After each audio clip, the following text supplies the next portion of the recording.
Hello friends, आज हम लोग सीडीपी का प्रैक्टिस सेट 3 कंप्लीट करेंगे, जिसमें से हम लोग 30 मोस्ट इंपॉर्टेंट क्वेश्चन पढ़ेंगे सीडीपी के। और ये सारे वही क्वेश्चन होंगे जो विगत वर्षों में सीटेट के एग्ज़ाम हुए हैं, उन्हीं से क्वेश्चन लिए गए हैं। और जिन लोगों ने सीडीपी पढ़ रखा है तो कमेंट करके बताएं इसमें से कितने क्वेश्चन आ रहे थे। और जो लोग नए हैं, अगर उनको वीडियो अच्छा लगे तो चैनल को सब्सक्राइब करें, वीडियो को लाइक करें, कमेंट करें। चलिए देखते हैं, पहला प्रश्न यहाँ पर दिया गया है। पहला प्रश्न यहाँ पे है, निम्न में से क्या बच्चों के सृजनात्मकता के विकास में सहायक नहीं है? खेल, भाषण, कहानी लेखन, निर्माण संबंधी क्रियाएं।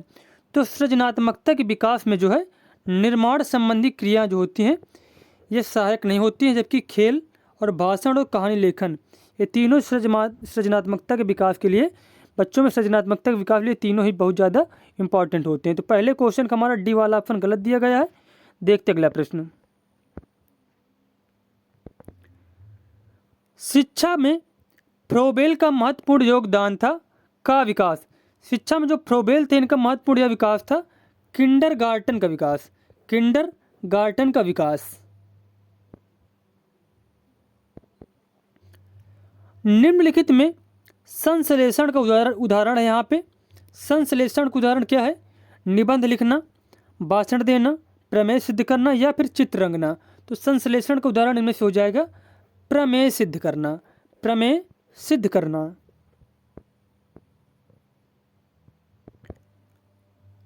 बालक के शरीर का क्रियात्मक विकास की दशा होती है सिर से पैर तथा शरीर के बाहर से मध्य की ओर। सिर से पैर तथा शरीर के मध्य से बाहर की ओर।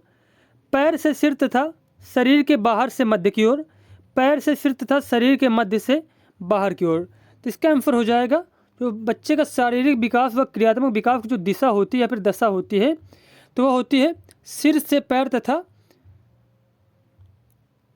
मध्य से बाहर की ओर। तो इसका आंसर हो जाएगा सिर से पैर तथा मध्य से बाहर की ओर। बी वाला ऑप्शन यहाँ पे सही हो जाएगा, सिर से पैर तथा शरीर के मध्य से बाहर की ओर।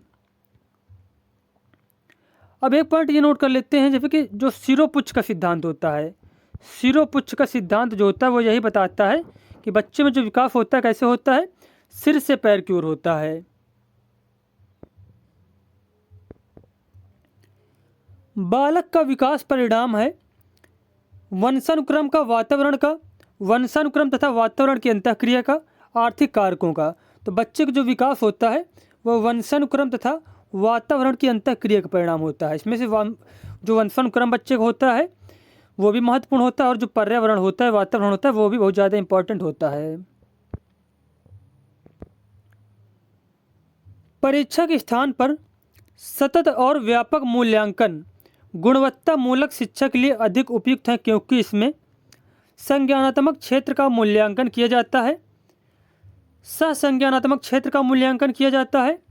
मूल्यांकन सतत एवं व्यापक क्षेत्रों का होता है, या फिर उपरोक्त सभी। तो इसका क्वेश्चन जो पूछा गया है कि सतत और व्यापक मूल्यांकन गुणवत्ता मूलक शिक्षा के लिए इसलिए आवश्यक है क्योंकि संज्ञानात्मक क्षेत्र का मूल्यांकन भी किया जाता है, इसमें से ससंज्ञानात्मक क्षेत्र का मूल्यांकन भी किया जाता है, ये भी सही है।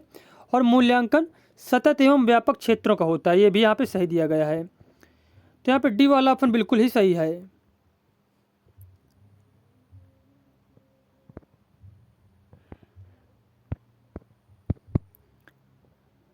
प्राथमिक स्तर पर मातृभाषा में शिक्षा देना बेहतर है, क्योंकि यह बच्चों में आत्मविश्वास का विकास करेगा, अधिगम को सरल बनाएगा, बौद्धिक विकास में सहायता करेगा, प्राकृतिक वातावरण में बच्चों को सीखने में सहायता करेगा। तो प्राथमिक स्तर पर जो मातृभाषा में शिक्षा देना इसलिए आवश्यक होता है क्योंकि प्राकृतिक वातावरण में बच्चों को सीखने में सहायता करेगा।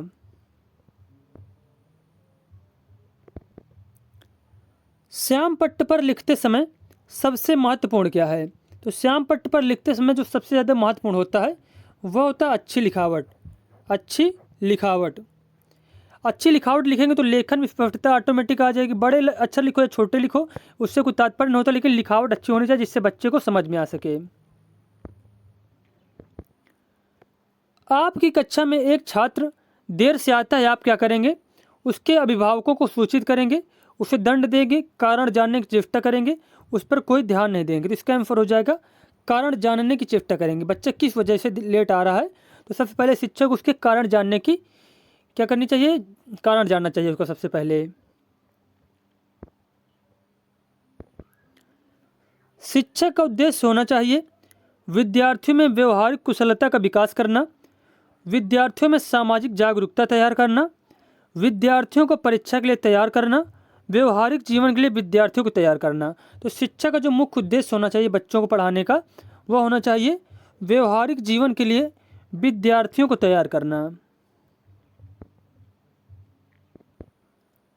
विद्यार्थी में अवांछित व्यवहार को परिवर्तित करने में सबसे प्रभावी पद्धति है विद्यार्थी को दंड देना, अभिभावकों के ध्यान में इसे लाना, अवांछित व्यवहार के कारणों को ढूंढना एवं उपचार का प्रबंध करना, इसकी उपेक्षा करना। तो विद्यार्थियों में जो अवांछित व्यवहार को परिवर्तन करने में सबसे प्रभावी पद्धति होगी कि अवांछित व्यवहार के कारणों को ढूंढना एवं उपचार का प्रबंधन करना।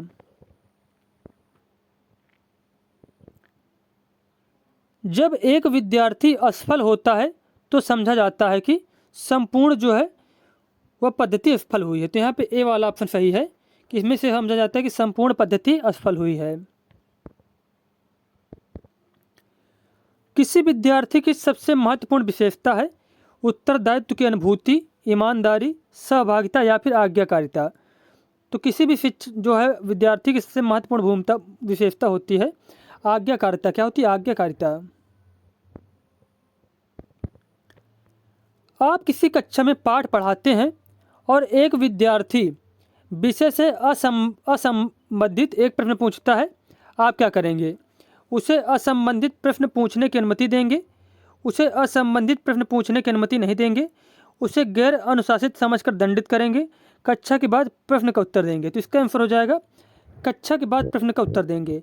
इस वजह से क्योंकि जैसे कोई बच्चा कोई चैप्टर आप पढ़ा रहे हो, जैसे कि कोई हिंदी में या फिर कोई भी सीडीपी में पढ़ा रहे हो कोई चैप्टर किसी बच्चे को, अब वो चैप्टर की वजह से अगर कोई दूसरा क्वेश्चन ला रहे हो बीच में तो पूरे क्लास को डिस्टर्ब होगा।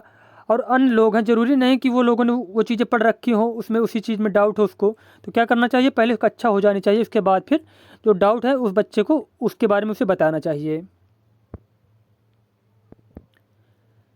एक सामान्य 12 वर्ष की आयु के बच्चे में सबसे अधिक होना संभव है कुल प्रेरक समन्वय में कठिनाई, वयस्कों को खुश करने के बारे में दुश्चिंता की अनुभूति, अब और यहाँ में उसकी रुचियों को सीमित करना, समकक्षी के अनुमोदन के लिए बेचैनी। तो इसका आंसर हो जाएगा समकक्षी के अनुमोदन के लिए बेचैनी, समकक्षी के अनुमोदन के लिए बेचैनी। विद्यालय से विद्यार्थियों के भाग जाने का कारण है कक्षा शिक्षण में रुचि का अभाव, विद्यार्थियों के अध्ययन में रुचि का अभाव, विद्यार्थियों को दंड नहीं देना, समस्या के प्रति शिक्षकों की निर्दय अभिवृत्ति। तो इसका आंसर हो जाएगा समस्या के प्रति शिक्षकों की निर्दय अभिवृत्ति।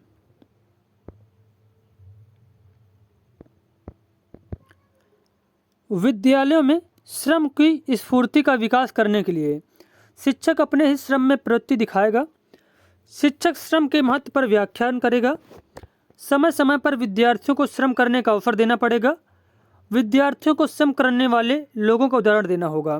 तो विद्यालयों में श्रम की स्फूर्ति का विकास करने के लिए समय समय पर विद्यार्थियों को श्रम करने का अवसर देना पड़ेगा। तो यहाँ पे सी वाला ऑप्शन बिल्कुल ही सही हो जाएगा।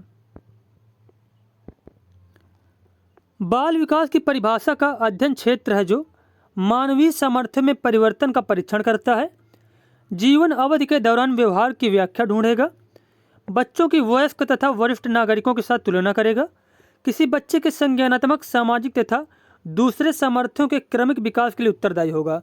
तो बाल विकास की परिभाषा का अध्ययन क्षेत्र जो होता है किसी बच्चे के संज्ञानात्मक, सामाजिक तथा दूसरे सामर्थ्यों के क्रमिक विकास के लिए उत्तरदायी होगा। यहाँ पर डी वाला ऑप्शन बिल्कुल सही दिया गया है। प्राथमिक शिक्षा के लिए बाल मनोविज्ञान का ज्ञान आवश्यक है क्योंकि यह बच्चों को अनुशासित बनाने में सहायता करता है, परीक्षा के परिणाम में उन्नति होती है, यह बच्चों को अभिप्रेरित करने के लिए सुविधाजनक तरीका बन जाता है, यह बच्चों के व्यवहार को समझाने में शिक्षक की सहायता करता है। तो प्राथमिक शिक्षक के लिए बाल मनोविज्ञान का ज्ञान आवश्यक होता है क्योंकि यह बच्चों के व्यवहार को समझाने में शिक्षक की सहायता करता है। अब बात की जाए प्राथमिक स्तर की या फिर उच्च स्तर की, तो सभी में आंसर ये होगा कि यह बच्चों के व्यवहार को समझाने में शिक्षक की सहायता करता है, जो बाल मनोविज्ञान होता है। इसी वजह से सीडीपी पढ़ाई जाती है, जो शिक्षक मतलब भर्ती की तैयारी कर रहे हैं जो लोग।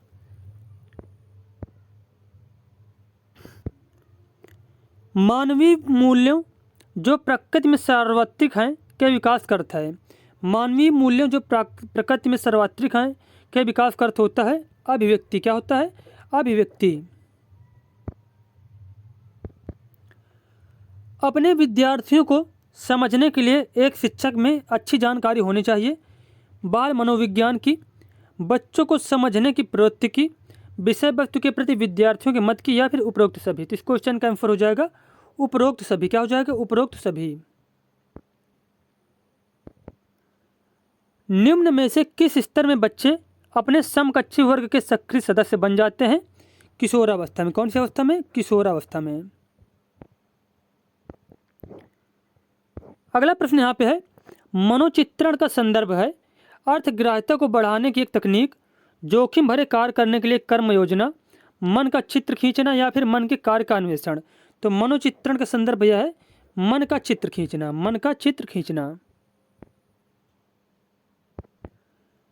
बालिका शिक्षा को महत्व देना उचित है क्योंकि बालिकाएं बालकों से अधिक बुद्धिमती होती हैं। बालिकाएं बालकों के अल्पसंख्यक होती हैं। बालिकाएं क्या होती हैं? बालकों से अल्पसंख्यक होती हैं। अतीत में बालिकाओं को बुरी तरह से विभेदित किया जाता था। किसी सामाजिक परिवर्तन के नेतृत्व में केवल बालिकाएं ही समर्थ होती हैं। तो बालिका शिक्षा को महत्व इस वजह देनी चाहिए क्योंकि किसी सामाजिक परिवर्तन के नेतृत्व में केवल बालिकाएं ही समर्थ होती हैं। विकास शुरू होता है प्रसव पूर्व अवस्था से। प्रसव पूर्व अवस्था से। बहुबुद्धिस्ट सिद्धांत के अनुसार सभी प्रकार के पशुओं, खनिजों और पेड़ पौधों को पहचानने और वर्गीकृत करने की योग्यता क्या कहलाती है? तो हावर्ड गार्डनर ने जो 8 प्रकार की बुद्धि बताई थी, तो उसमें से जो खनिजों, पेड़ पौधों को पहचानने और वर्गीकृत करने की जो योग्यता होती है उसे कहेंगे प्राकृतिक बुद्धि। क्या कहेंगे उसको? प्राकृतिक बुद्धि कहेंगे। चिंतन अनिवार्य रूप से है एक संज्ञानात्मक गतिविधि, मनोगतिक प्रक्रिया, मनोवैज्ञानिक परिघटना, या फिर भावनात्मक व्यवहार। तो इसका आंसर हो जाएगा कि चिंतन क्या है? संज्ञानात्मक गतिविधि है। संज्ञानात्मक गतिविधि है। पियाजे के अधिगम के संज्ञानात्मक सिद्धांत के अनुसार वह प्रक्रिया जिसके द्वारा संज्ञानात्मक संरचना को संशोधित किया जाता है क्या कहलाती है? वह प्रक्रिया जिसके द्वारा संज्ञानात्मक संरचना को संशोधित किया जाता है वह क्या कहलाती है? प्रत्यक्षण, समायोजन, समावेशन या फिर स्कीमा। तो उसे कहते हैं समावेशन। क्या कहते हैं इसको? समावेशन कहते हैं। विज्ञान एवं कला प्रदर्शनियाँ, संगीत एवं नृत्य प्रस्तुतियाँ तथा विद्यालय पत्रिका निकालना के लिए है शिक्षार्थियों को सृजनात्मक मार्ग उपलब्ध कराने के लिए, विभिन्न व्यवसायों के लिए, विद्यार्थियों को प्रशिक्षित करने के लिए, विद्यालय का नाम रोशन करने के लिए, अभिभावकों को संतुष्ट करने के लिए। तो यहाँ जो क्वेश्चन दिया गया कि विज्ञान एवं जो कला प्रदर्शनियाँ हैं और संगीत एवं नृत्य प्रस्तुतियाँ हैं तथा विद्यालय पत्रिकाएँ इस वजह से निकालना चाहिए कि शिक्षार्थियों को सृजनात्मक मार्ग उपलब्ध कराने के लिए। शिक्षार्थियों को सृजनात्मक मार्ग उपलब्ध कराने के लिए। कोहलबर्ग के अनुसार सही और गलत प्रश्नों के बारे में निर्णय लेने में शामिल चिंतन प्रक्रिया को कहा जाता है। तो कोहलबर्ग के अनुसार जो निर्णय लेने में शामिल चिंतन प्रक्रिया उसे क्या कहते हैं? सहयोग की नैतिकता कहेंगे, नैतिक तर्कणा कहेंगे, नैतिक यथार्थवाद कहेंगे, या फिर नैतिक दुविधा क्या करेंगे? नैतिक दुविधा कहेंगे। तो यहाँ पे पूछा गया निर्णय लेने में जो शामिल चिंतन प्रक्रिया होती है उसे कहेंगे यहाँ पे नैतिक तर्कणा। क्या कहेंगे? नैतिक तर्कणा कहेंगे। और बात की जाए अगर कि जब कोई व्यक्ति जैसे कि क्या है असमंजस की स्थिति में है और वह कोई चीज़ के बारे में निर्णय नहीं ले पा रहा है, जब निर्णय नहीं ले पाता कोई व्यक्ति तो उसे कहते हैं नैतिक दुविधा। क्या कहते हैं उसको? नैतिक दुविधा कहते हैं। तो यहाँ पे इस क्वेश्चन का आंसर हो जाएगा कि सही और गलत प्रश्नों के बारे में निर्णय लेने में जो शामिल चिंतन प्रक्रिया है उसे कहा जाएगा नैतिक तर्कणा। क्या कहेंगे? नैतिक तर्कणा कहा जाएगा। तो जो हमारे 30 मोस्ट इम्पॉर्टेंट क्वेश्चन थे वो कंप्लीट हो गए। और जो CDP की डेली आप लोगों को एक प्रैक्टिस कराया जाएगा, आप लोग उससे अपनी तैयारी बेहतरीन कर सकते हैं। और अगर आपको वीडियो अच्छा लगे तो वीडियो को लाइक करें, कमेंट करें। मिलते हैं नेक्स्ट वीडियो में। धन्यवाद।